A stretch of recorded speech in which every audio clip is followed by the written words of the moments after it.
Sejam bem-vindos. Hoje a gente vai falar de tecnologia e eu convidei aqui o Gui Novelo, tá? Ele é da WHG, é sócio lá na WHG, responsável por acompanhar as empresas de tecnologia. Tudo bom, Gui? Fala, Thiago, tudo bem? É um prazer estar aqui. Legal. E o Gui preparou para a gente uma apresentação super completa aí sobre o segmento, certo, Gui? Vamos passar por ela. Bom, a ideia aqui hoje é falar um pouco de nossos investimentos em tecnologia. Eu acho que um jeito interessante da gente começar a primeira pergunta: por que a gente investe em tecnologia? Acho que dentro do mercado financeiro, uma coisa que a gente ouve bastante é previsão, né? Onde que vai estar o petróleo esse ano ou ano que vem? Onde que vai estar o nível de juros? Onde que vai estar a bolsa? Mas a verdade é que, por mais expert que qualquer pessoa seja, ninguém consegue fazer qualquer uma dessas previsões com qualquer grau de convicção, né? Quando a gente faz essa mesma analogia, né, para o mundo de tecnologia, a história é bem diferente, tá? E aí, começando aqui nesse slide, a gente já começa, a gente já consegue mostrar aqui desse lado esquerdo, o exemplo de dados, tá? Então, aqui a primeira pergunta é: será que em 5 anos a gente vai gerar, consumir, estocar mais ou menos dados? Será que a gente vai ter mais ou menos programas de software? E aplicação na nuvem? Será que a gente vai ter mais ou menos? Então, aqui são exemplos de tendências que apresentam uma tese de crescimento estrutural. Tá? E o que isso quer dizer? Assim, o crescimento do número de desenvolvedores, migração para a nuvem, ou aumento na geração de dados vão acontecer independente dos rumos da economia global, né? As pessoas vão continuar se digitalizando, independente se a gente vai entrar numa recessão ou não. Ninguém vai voltar para o mundo analógico. Não, peraí, vamos parar de usar dados porque a gente está numa recessão. Definitivamente a gente está num caminho sem volta, e o que vai mudar é a velocidade de adoção, ou a migração, pode ser maior ou menor, mas invariavelmente essas mudanças vão acontecer. E aí esses setores vão crescer, e aí na nossa visão, os setores que a gente escolhe vão crescer aí entre 15% e 20% ou mais por ano. Só o setor, sem falar da companhia, tá? Então, respondendo à pergunta do porquê que a gente investe em tecnologia. Porque é um setor muito abundante em potencial de crescimento. Então, é um dos pilares da nossa estratégia, identificar essas tendências que vão continuar a crescer independente do cenário macroeconômico. E aí, enfim, acho que para ter exposição a esses temas, infelizmente, na maior parte das vezes, você tem que investir em empresas fora do Brasil. E se você quer ter exposição a crescimento, tecnologia, empresas com qualidade, enfim, você pode tentar fazer um stock picking, ouvir alguma das nossas ideias por aqui, ou mesmo, enfim, ir lá no nosso fundo, no WHG Global Opportunities, que faz exatamente isso. Tá? Agora a gente vai falar um pouco, então, aqui, basicamente, a gente dividiu nossa apresentação em qual que é o impacto da tecnologia nas nossas vidas e quão difícil é mensurar esses impactos, como vão ser esses impactos no futuro. A gente vai falar de alguns exemplos de mega tendências, e aí, por fim, a gente vai falar sobre o case da Amazon. Enfim, a gente pode também falar sobre outros cases de outras FANGs. Tá? Então, começando aqui com o impacto da tecnologia nas nossas vidas. Então, acho que vivendo no nosso dia a dia, é difícil a gente mensurar o tamanho do impacto que a tecnologia tem. Então, enfim, Thiago, acho que você tem aí mais ou menos a mesma idade que eu. Pensa na relação que você tinha com o seu celular há 10 anos atrás. Então, assim, num passado não muito distante, vamos falar que vai 2010, como que a gente usava o celular? Quanto tempo por dia você passava no seu celular? Você tem ideia? Era bem menos, eu acompanho bastante isso. Eu 10 anos atrás, Eu estava comprando meu iPhone, mas antes eu tinha um BlackBerry, e no BlackBerry eu só usava o BBM, né? Quem é da época lembra. Eu usava bem menos do que uso hoje. Hoje a experiência no celular ela é bem melhor e até viciante em alguns aspectos. Não, exatamente, o BBM era um fenômeno, né? Era, acho que a primeira, enfim, era antes do WhatsApp, enfim, acho que por ter ficado fechado na BlackBerry acabou não dando certo. Mas, enfim, a gente não tinha WhatsApp, não tinha Netflix, não tinha, assim, o YouTube era muito diferente, Instagram, Spotify, assim, nada disso existia na nossa vida 10 anos atrás. Então, assim, era muito diferente. E quando a gente para pensar que a gente consegue realmente entender o impacto que a tecnologia está tendo. E, assim, até quando a gente pensa em termos de número, em 2011, o americano passava mais ou menos 45 minutos por dia no celular. Em 2021, esse número passa de 3 horas. Agora, acho que o ponto mais importante que eu quero fazer aqui é, se eu chegasse para o Thiago lá em 2010 e falasse, Thiago, cara, em 2020 você vai entrar em um bar ou um restaurante, metade das pessoas vão estar ali hipnotizadas olhando o próprio celular. Para todo lugar que você ia, as pessoas iam estar carregando isso e olhando sem parar. Você ia acreditar? É algo para se refletir. Talvez se já tivesse uma visão bem futurista e tivesse bem à frente, então você poderia ter aí até uma vantagem nessas previsões. Mas o ponto aqui é que a maior parte das pessoas que faz essas previsões não tem essa mesma visão futurista. E essa dificuldade de mensurar o impacto na tecnologia, ela se reflete nos números quando as pessoas estão fazendo essas estimativas. Tá? Então, você citou, enfim, o seu iPhone que você comprou em 2010. Então, o iPhone foi lançado em 2007, e aí, em 2007, quando foi lançado, o mercado estimava que... Então, você pegava lá o sell side, eles estimavam que o iPhone, o tamanho total do mercado de luxo de iPhone seria de 10 milhões de unidades. Só em 2009, a Apple vendeu mais de 20 milhões. Agora, imagina se alguém, em 2010, ia imaginar que em 2020 a Apple teria mais de 1 bilhão de iPhones ativos. Difícil imaginar isso. Então, assim, esse é um tema de você não conseguir estimar o impacto e sempre diminuir qual vai ser esse impacto no futuro. É uma tendência que a gente encontra bastante quando a gente está avaliando essas empresas de tecnologia, que basicamente o potencial de crescimento e também a durabilidade do crescimento. Então, aqui, até nesse gráfico aqui na direita, a gente coloca o iPhone, que, enfim, esse exemplo do iPhone. Passando aqui no próximo, a gente fala também do exemplo da Amazon. Tá? Que um outro exemplo clássico é qualquer modelo financeiro, ele decresce de maneira linear.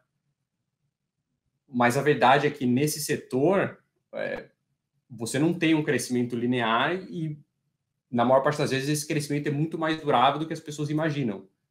Então, se você, há 10 anos atrás, chegasse para um analista chegasse para você e falasse, aqui eu tô fazendo um modelo financeiro da Amazon, vou projetar que a Amazon vai crescer 30% ao ano nos próximos 10 anos.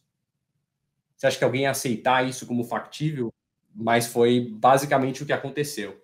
Então, a ideia aqui é justamente, enfim, acho que mostrar que, enfim, a tecnologia tem um impacto muito grande nas nossas vidas, e quando a gente está vivendo esse impacto, é muito difícil a gente mensurar qual que vai ser o impacto dessas mudanças no futuro. E a maior parte das previsões tendem a subestimar qual que vai ser esse impacto.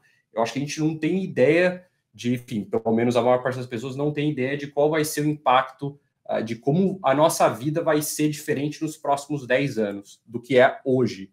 Tá? Falando um pouco das mega tendências, eu acho que uma das principais mega tendências que todo mundo fala é a migração para a nuvem. A demanda nessa área ainda continua muito forte, e aí todo mundo fala da AWS, que é da Amazon, tem a Azure, a Azure da Microsoft, que apesar do tamanho continuam acelerando o crescimento. Então, o que a gente tem hoje são sistemas legados que não são integrados, não funcionam em ambientes remotos, não possuem inteligência artificial, são lentos, demandam processos manuais, e quando a gente muda para cloud, tudo isso é alterado. Você tem aí uma mudança de patamar em termos de tecnologia, e você tem aí a Amazon, a Microsoft e o Google na frente disso. Tá? Outro segmento, obviamente, acho que é um segmento que você tem aí bastante, poderia dar uma aula aí, que é o setor de propaganda digital e de toda essa parte de mídia digital, que é um setor que tem bastante, continua em evolução. E aqui eu acho que o ponto de destaque é quanto mais tempo as pessoas passam no mundo digital, maior a oportunidade de coleta de uso de dados de propaganda. Então, imagino vocês aí, como uma empresa craque em mídia e propaganda digital, devem, saber bem isso. Então, aliás, que tipo de plataforma vocês usam? HubSpot? Até a gente usa HubSpot. Exato. É um exemplo de empresa que deve se beneficiar dessa tendência de você conseguir capturar essa imensidade de dados que basicamente antes não era possível, que só quanto maior a superfície de contato online, maior essa geração de dados e oportunidades que você tem aí de gerar de gerar mais conteúdo. E aí, obviamente, que a gente tem nesse setor os gigantes Google, Facebook, a Amazon, e, acho que a Amazon é um player que pouca gente fala, mas a companhia gera aí aproximadamente 40 bilhões por ano de receita de propaganda. Tá? Então, ela é o terceiro maior player de propaganda do mundo. Bom, então aqui são só alguns outros exemplos de mega tendência que a gente enxerga. Um que a gente citou, novos softwares, eu acho que é uma demanda que vai continuar. Geração e uso de dados, que, de novo, há 10 anos atrás era uma área inexistente ou muito pouco utilizada, e honestamente eu acho que ainda a gente está ainda na ponta do iceberg em relação ao quanto a gente usa de dados, toda essa parte de robotização. Então, pensando que qualquer atividade repetitiva hoje no mundo virtual de alto volume, ela vai ser substituída por um robô virtual. São alguns exemplos aí dessas mega tendências que a gente acha que vão crescer independente de qualquer cenário macroeconômico. De novo, o que vai determinar vai ser se vai ser uma aceleração, vai ser o crescimento mais acelerado ou menos acelerado, mas são tendências que vieram para ficar e vão acontecer. O modelo que a gente usa aqui na WHG para analisar empresas em crescimento. E aqui são algumas das características que a gente usa para fazer análise, inclusive no case da Amazon aqui a gente usou algum desses pontos para ilustrar como que a gente faz análise aqui no dia a dia. Tá? Então, começando pelo setor, lembrando aqui que a gente investe em setor em crescimento. Por que a gente quer setor em crescimento? Tá? Você quer pegar vento favorável, você quer, quando a maré está alta, todos os barcos são levantados, né? Quando você quer nadar a favor da correnteza. Então, assim, qual que é o ponto? Se você está num setor que cresce de 15% a 20% ao ano, se você pega um player que é líder ou sublíder nesse setor, você tem uma chance razoável de, num período, não no curtíssimo prazo, mas no médio prazo, de ter um bom retorno, de você conseguir estar com o tailwind, aí, com o vento de polpa nesse setor. E, obviamente, acho que nuvem, propaganda digital, são exemplos desses setores. A gente olha aqui na segunda coluna, a gente olha a qualidade da receita, e aqui é muito mais no conceito de que nem toda receita é igual. Uma coisa é a receita gerada pela venda de um bem ou serviço, que é não recorrente para uma pessoa física. Daí, do outro lado do espectro, imagina que você tem uma empresa assinando um contrato de 3 anos com uma grande empresa, e esse contrato não pode ser cancelado. Então, você tem aí um custo de troca desse contrato, você tem esse prazo de duração desse contrato, e você tem o aspecto de quando você está lidando com uma empresa grande, existe uma burocracia para fazer troca, muito diferente de quando você faz uma venda para uma pessoa física, que existe uma facilidade muito maior da pessoa mudar de ideia, e essa mudança de ideia em grandes empresas sempre demora muito mais. Outro aspecto que a gente olha são vantagens competitivas e defensáveis, e aí, por fim, lideranças e incentivos, né? Então, como que o management, né, quem está liderando a empresa, como eles são remunerados, se é uma empresa que é liderada pelo fundador, isso, obviamente, é uma coisa que fica lá em cima, fica lá no topo da nossa escala. Empresa que é liderada pelo fundador normalmente tem uma visão de médio e longo prazo, que é uma vantagem grande em relação a competidores que têm que simplesmente gerir a empresa para o curto prazo, o que, quando você está falando em tecnologia, pode ser muito disruptivo. Então, a gente vai, enfim, tratando aqui, já passando aqui para o case da Amazon, vamos falar um pouco aqui de nadando a favor da correnteza. Então, por que a Amazon está a favor da correnteza, quando você parava para pensar? Você tem basicamente 2 negócios na Amazon. Você tem o e-commerce e você tem o business de cloud, ou a AWS, que está na nuvem. E esses 2 business, esses 2 negócios estão aí tem crescimentos estruturais à frente. Tá? Então, a adoção do lado de comércio eletrônico, apesar de já ter crescido bastante nos últimos anos, ainda tem muita penetração para acontecer. E no lado da nuvem, a companhia ainda está no estágio muito mais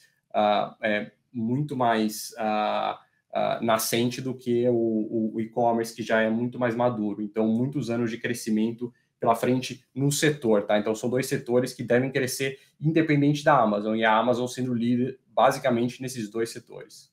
Aqui, enfim, qualidade da receita da Amazon, obviamente, pouca gente para pensar, mas a AWS são contratos de maior prazo, de maior duração, então isso traz uma qualidade maior para o contrato. Além disso, o custo de troca da AWS, então, se você usa a AWS, que é para a nuvem do Google, ou que é para da Microsoft, não é uma transição tão simples. Então, existe esse custo de troca que traz uma vantagem. E, obviamente, outro ponto são a monetização que é possível em áreas adjacentes, também em oportunidade de você poder cobrar com base no consumo. Então, na maior parte dos casos, as empresas elas têm que vender novos serviços para conseguir trazer receita.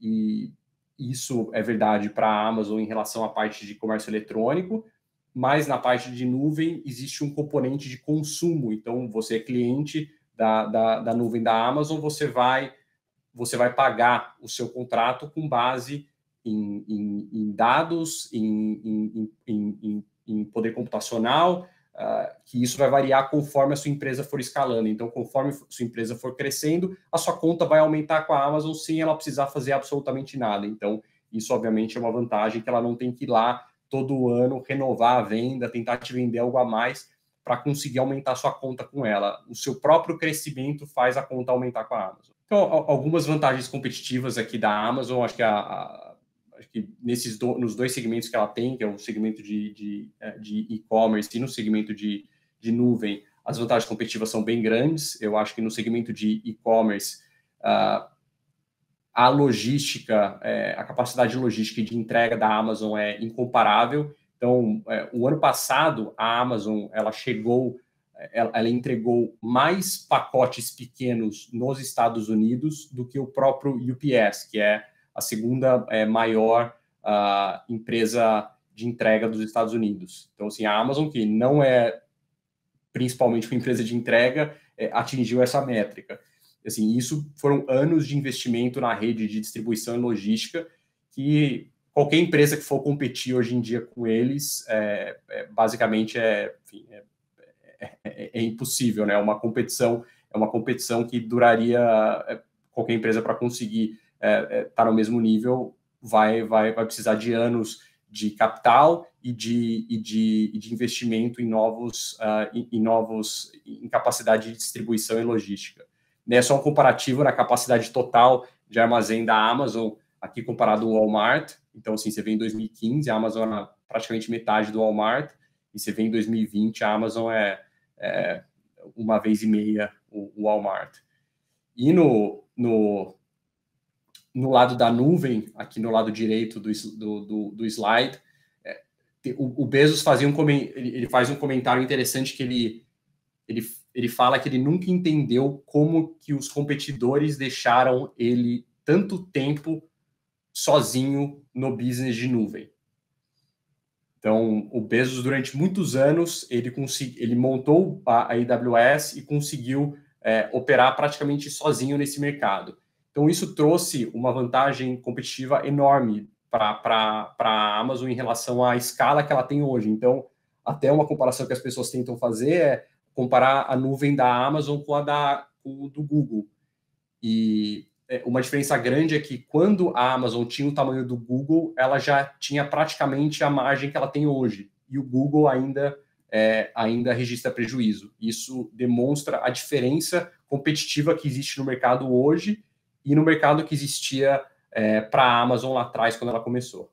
Aqui é só um exemplo de liderança e incentivos e a visão do management em relação aos investimentos da companhia. Então, toda vez que a companhia ela investe, ela faz investimentos grandes na infraestrutura. Isso, na maior parte das vezes, é seguido de crescimento na receita. Tá? E isso só é possível, esse nível de investimento só é possível realmente com essa visão, essa cabeça de dono e essa participação grande que essas empresas têm, essa visão, essa participação grande que os donos têm na empresa e essa visão de longo prazo. E aí, por fim, aqui é só uma conta de soma das partes aqui que a gente fez de Amazon, em que a gente chega num valor que está aí mais ou menos 25% acima do preço atual. Gui, obviamente que a Amazon não é a única das FANG que é interessante. Eu vou fazer uma pergunta para você a respeito de uma empresa que aqui talvez seja uma das mais queridas aí pelo investidor brasileiro, que é o Facebook. Fala aí o que você pensa de Facebook. Um cara que eu sempre gostei muito de Facebook, tá? Sempre fui um entusiasta da companhia. Na minha visão, o Facebook, diferente das outras FANGs, ele sempre teve o melhor modelo de negócio do mundo, tá? Quando você parar para pensar, o Facebook, ele monetiza o seu conteúdo e a sua atenção sem pagar nada para você. Ele e o Google? O Google paga. O YouTube, ele paga 55... O YouTube, sim. O YouTube, O YouTube paga e o Google ele tem que pagar para Apple um pouquinho, Então, assim, isso sempre deu uma vantagem para o Facebook enorme. Tá? Então, assim, essa é a primeira visão. E isso é refletido no nível de margem da companhia. Tá? A companhia... Você vê que o Facebook, durante muito tempo, teve uma vez e meia a margem, o perfil de margem do Google. Tá? Então, esse é o primeiro ponto.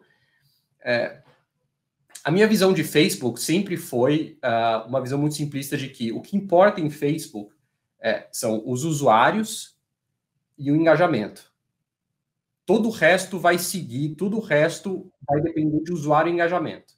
Tá? Então, o que isso quer dizer? Enquanto você tem número de usuários, você tem aí 1/3 da população mundial no Facebook, e as pessoas passando aí 2, 3 horas por dia no Instagram, no Reels, no Facebook ou no WhatsApp, isso vai ser positivo para a companhia. Essa sempre foi a minha visão em relação ao Facebook e continua sendo. O que mudou em relação a essa minha visão desde o último earnings, desde o último resultado da companhia? O que mudou foi o impacto que o TikTok parece estar tendo na plataforma. Então, eu nunca... você como um cara de advertising deve saber melhor do que eu que a plataforma do Facebook ela é incomparável do ponto de vista de maturidade e de escala do que você pode fazer em relação a outras. As únicas comparáveis seriam Google e Amazon, tá? Então, assim, mesmo se você vai no TikTok, você vai no Snap, você não tem o mesmo nível de maturidade e de escala possível, tá? Essa é uma diferença grande que existe entre o Facebook e as outras plataformas. O que está acontecendo?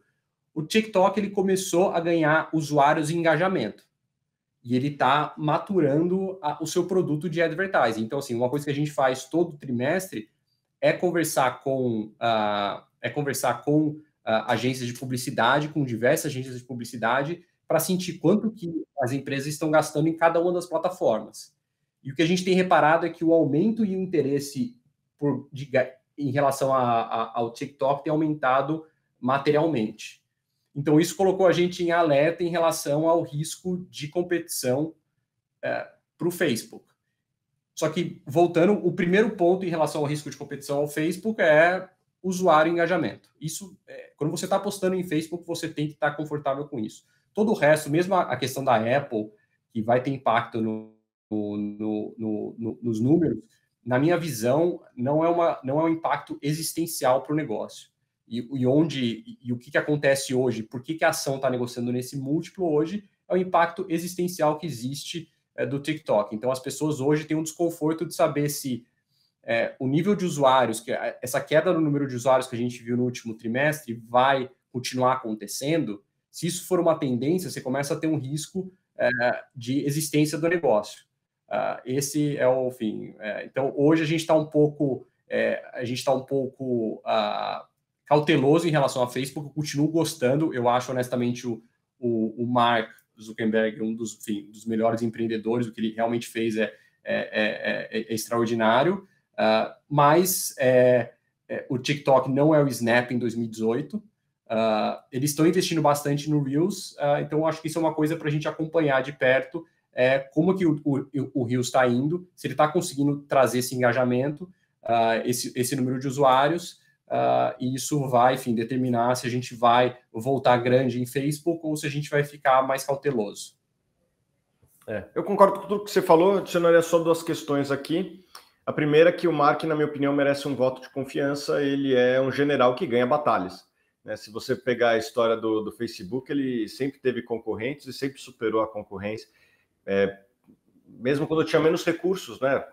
Para começar pelo começo do Facebook, né? Eles começaram num quarto de uma faculdade e depois escalaram o negócio. Naquela época tinha competição, tinha vários competidores, né?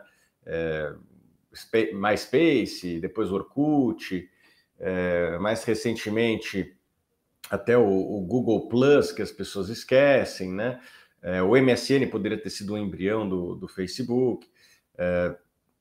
Mais recentemente ainda, a questão do Snapchat, né? Eles literalmente copiaram, mas com muito sucesso, a questão dos stories no Instagram, né? Eu sei porque a gente produz muitos stories lá, eu sei que foi um sucesso, né? Então, eu acho que ele merece um voto de confiança, né? Assim, ele é um general que ganha batalhas, né? E essa é mais uma batalha que ele vai lutar. Agora, com recursos financeiros volumosos, né? Coisa que não tinha em muitas batalhas do passado.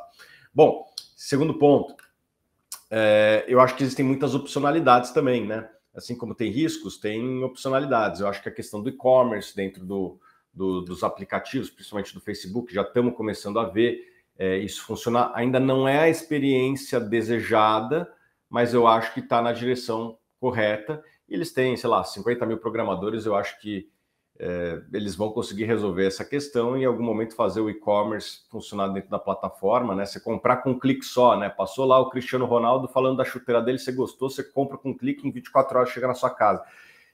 O dia que isso for possível, e eu acho que a gente não está muito distante, eu acredito que dá para dobrar ou triplicar a receita do Facebook nessa plataforma, né? No Instagram especificamente. Então, eu acho que é uma opcionalidade importante essa do e-commerce. E, além disso, o WhatsApp, na minha opinião, ele é um gigante adormecido, né?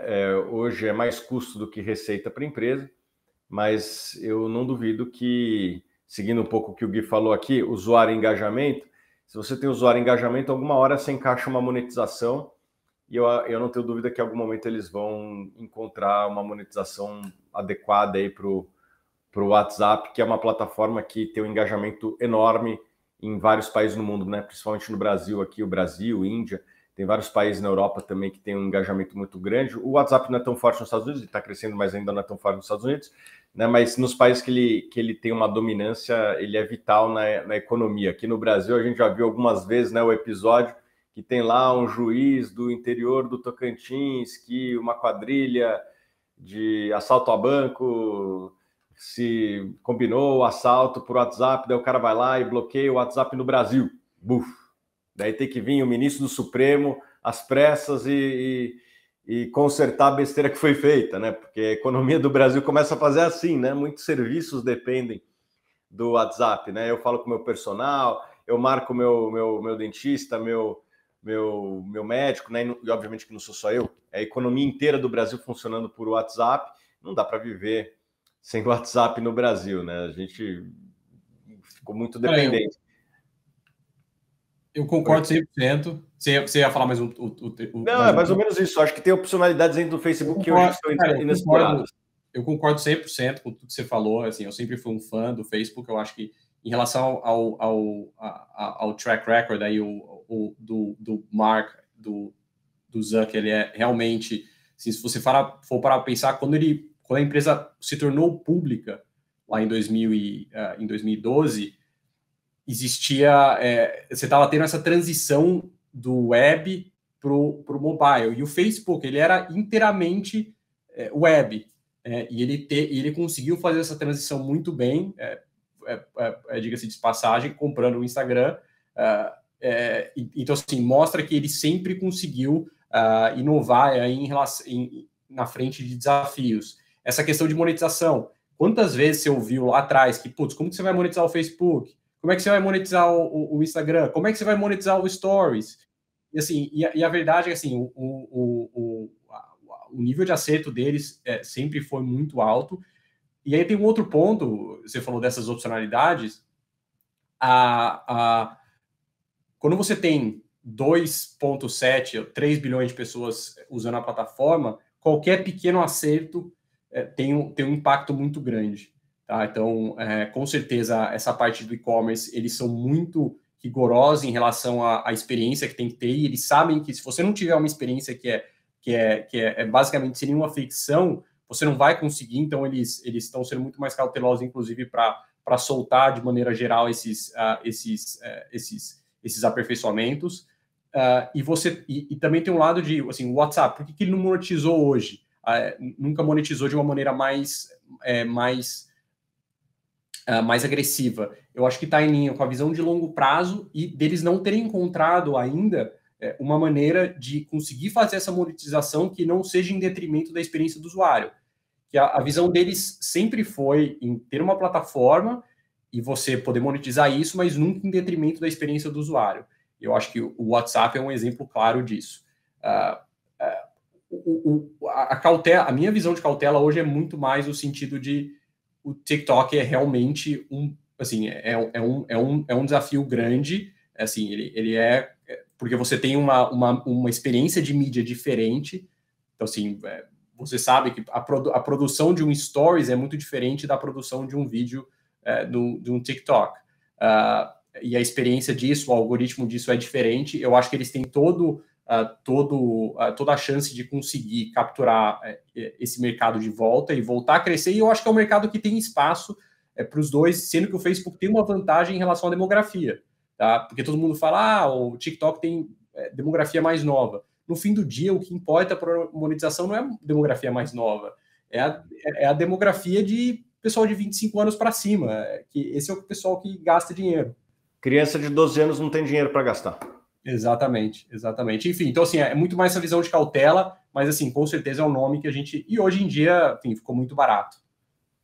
Beleza, Gui. Muito obrigado aí pela sua presença. Deu uma aula para a gente, tá bom? E depois sigam aí a WHG nas redes sociais. Quem quiser acompanhar, tem muito material bom aí que é produzido por vocês, certo, Gui? Certo, enfim, tem lá no site, enfim, e também nossos fundos estão nas plataformas aí estão na plataforma da XP. Beleza, Gui, muito obrigado. E até a próxima.